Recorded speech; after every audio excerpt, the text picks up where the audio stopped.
Okay, so moving ahead, I'm going to move ahead now to the water conservation calculator. This is a tool that is not really for the homeowner end user on the site. It's more for a local government. And I just want to go back to a quote that we're using Glenn Brown a lot today, but we'll go back to a quote that Glenn Brown gave.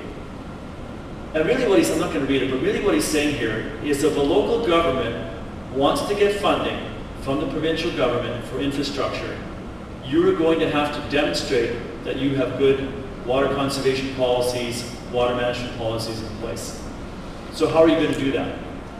Well, their ministry has developed a calculator which they call the Water Conservation Calculator.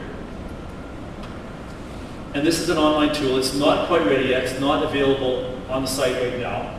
But the idea is that a local government can take this tool that they've developed, put the data into it, generate a report, provide that back into their application, back to community development in order to get their infrastructure dollars.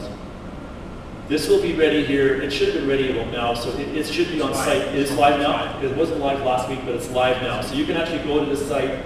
Well, the site address is, but we'll get it to you. waterconservationcalculator.ca. So I don't know too much about this tool, but I'll give you a brief overview. Inputs that are required to the calculator are population data, water supply capacity, annual water demands, daily demands, things like that. The outcomes are things like what's going to be your demand, supply, population profiles, and forecast. It's decision making. So based on your demand side solutions and supply side solutions and growth predictions, the calculator will chart these variables against each other and give you an output. The tool will illustrate how specific conservation measures will yield both fiscal and physical water consumption savings. So it gives you the dollars as well as what you can save from a water saving point of view. The calculator insists in developing a water conservation plan, which I think is where community development wants to go. Where is your water conservation plan? You want money for infrastructure. Show us that you are actually doing the best that you can with the water you have in your pipe right now.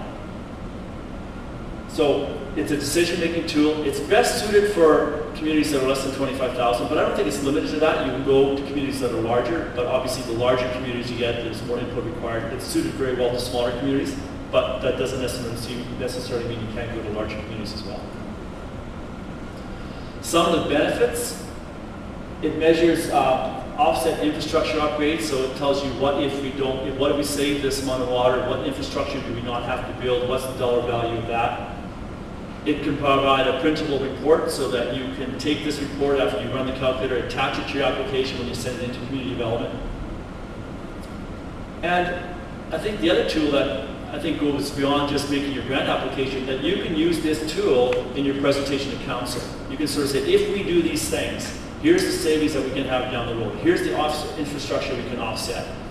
And you can get buy-in from the council, which is almost the most important thing you need on any kind of a program or a plan that you have in place. So, waterconservationcalculator.ca.